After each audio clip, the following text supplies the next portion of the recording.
friends, in this video I will take the problem in which we have to calculate maximum efficiency. Here is the question in front of us. A certain machine follows the law P is equal to 0.02 W plus 14 Newton. When the load is lifted by 2 centimeter, the effort has to move 150 centimeter. Calculate maximum efficiency and comment on the answer. Now this is the question we have. Whatever is given here, I will write that in the form of data. So let us start with this problem.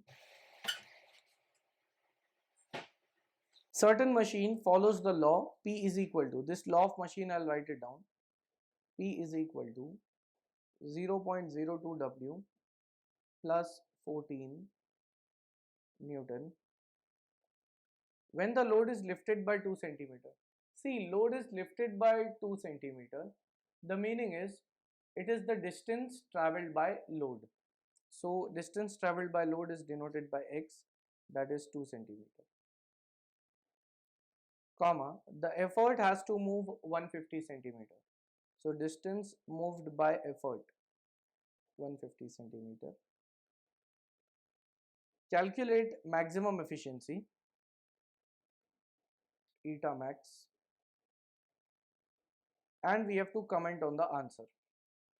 Comment on the answer means we have to say that if the machine is reversible or not. So let us get started with this problem.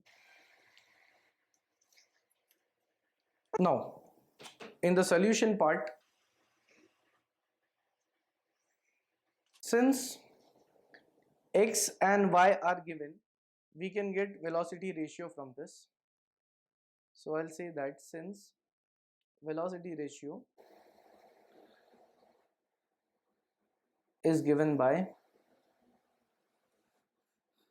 the formula is VR is equal to, it is distance traveled by effort, which is y, upon distance traveled by load, which is x. Therefore VR is equal to, y value it is 150, x is 2, so therefore velocity ratio comes out to be 75. Now after getting velocity ratio, since here we have to calculate maximum efficiency. For maximum efficiency, the formula is, since maximum efficiency is given by eta max, it is equal to maximum mechanical advantage upon velocity ratio, and we will multiply it by 100 to get the answer in the form of percentage. I'll keep this as equation number 1. Now we can get maximum mechanical advantage from the law of machine. I'll say that therefore maximum mechanical advantage, it is equal to 1 upon m, where m indicates the slope. Now from law of machine formula, P is equal to 0.02 W.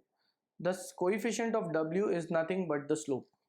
So I'll say that therefore maximum mechanical advantage is 1 upon m, and m is the coefficient of W. So this is 0.02. Into the bracket I'll write down, since P is equal to, that is law of machine, which is m into W plus C, and here I am comparing it with P is equal to 0.02 W plus 14, that is in terms of Newton. So here from the comparison it is very much clear that the value of m will be 0.02. So I am putting this value, and from this I'll get the maximum mechanical advantage, and that comes out to be 1 divided by 0.02. So maximum MA, it is 50. So once I have maximum MA, VR we have calculated previously, so I'll put all values in equation 1. So therefore maximum efficiency will be equal to maximum MA, that is 50, divided by VR, VR was 75 into 100. So from this I will get maximum efficiency as 66.67%. So this is my answer of maximum efficiency. Now I'll say that it was written that we have to comment on the result. So here I'll say that since maximum efficiency is greater than 50%, because the maximum efficiency answer is 66 point, it is 66.67%, which is greater than 50%. Therefore I'll say that the machine is reversible. This is the comment which we have to write, that the machine is reversible. That is, without applying any effort, the load would be lifted. So in this problem, as we have seen, we have calculated the maximum efficiency based on the concepts which we had, that is law of machine and velocity ratio formula, and we have also commented on the result. And with this we complete the problem.